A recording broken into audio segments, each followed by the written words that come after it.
Kwanza kabisa nashukuru kwa nyinyi kwa wito na kuwa hapa na sisi. Lakini shukrani zangu za dhati na za kipekee zije kwenu moja kwa moja. Hakika mmekuwa nguzo bora sana katika kazi yetu. Kwenye kufikisha ujumbe kwa hadhira iliyokusudiwa, mmekuwa mstari wa mbele kusapoti kazi zetu na tunashukuru sana kwa hilo. Mwenyezi Mungu awabariki.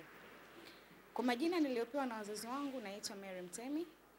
Kwenye Baraluko naitwa Veronica, lakini pia ni main character wa tamthilia hii.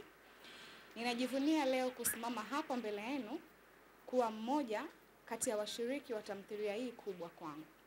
Kwangu mimi nimefanya kazi nyingi sana kwa muda mrefu na nina experience ya kutosha katika kazi hii na ninaijua jinsi ya kufanya kazi. Ila nikizungumzia Baraluko ni tamthilia ya kitofauti kidogo ambayo imekuja katika maadhi ya Kiafrika. Ni jamii fulani ya watu fulani wanaoamini katika vitu fulani, wanaoishi maisha fulani.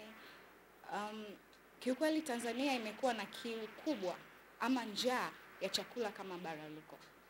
Ninawasihi na kuwaomba mfikishe habari kwa Watanzania kwamba sasa sanaa imeamka, kwa maana kilichofanyika ndani ya Baraluko ni kitu ambacho hakijafanyika katika tamthilia nyingine zozote.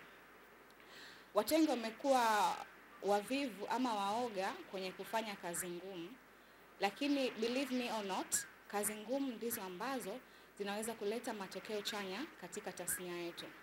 Tumekuwa tukifanya kazi nyingi kwenye kuiga utamaduni wa wenzetu na tunasahau kuonyesha kile ambacho Mwenyezi Mungu ametujalia katika nchi yetu. Tanzania ni nchi tajiri sana na kuna vitu vingi ambavyo vya kuonyesha kwenye Tanzania yetu ambavyo katika mabara ama taifa nyingine hakuna. Tumejaliwa vitu vingi na kupitia kazi ya sanaa tunawaahidi kupitia Baraluko tutawaonyesha vitu vingi na uzuri halisi wa Tanzania. Kwa sababu tumevuka boda, tumeamua kwenda kufanya mikoani kuonyesha uzuri wa nchi yetu. Tumeamua kwenda kufanya sehemu ambazo mbali watu wengine wanaogopa kufika.